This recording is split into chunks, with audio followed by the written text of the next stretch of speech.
महिलाहरूको विशेष पर्व हरितालिका तीज।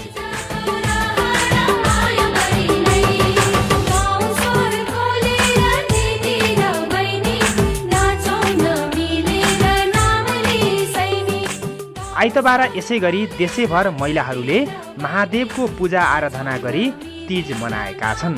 यसै क्रममा काठमाडौँको गोदावरीमा पनि तीजको विशेष कार्यक्रम आयोजना गरिएको छ।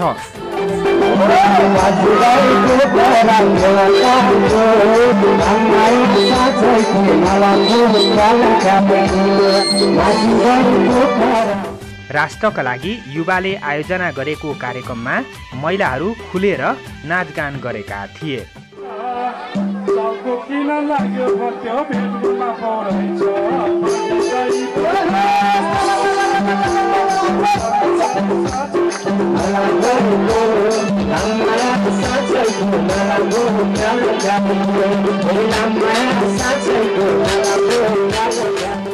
महिलाहरूलाई तीजको अवसरमा मनोरञ्जन दिने र गोदावरीलाई पर्यटन प्रवर्धन गर्ने उद्देश्यले आयोजना गरिएको कार्यक्रममा देशभेदका करिब 500 भन्दा बढीको सहभागिता रहेको थियो।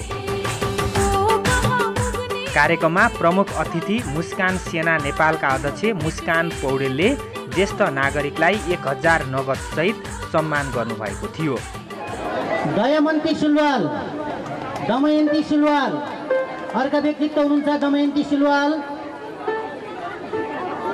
लक्ष्मी पौडेल, मैले नाम भनिसकेँ, लक्ष्मी पौडेल कहाँ हुनुहुन्छ?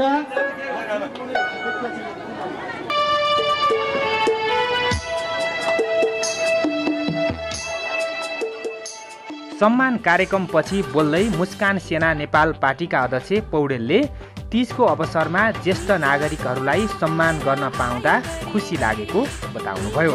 हाम्रो जीवन भनेको गाउँ, पखेरा, पहाड, कन्दरा, कुनासँग गाँसिएको छ।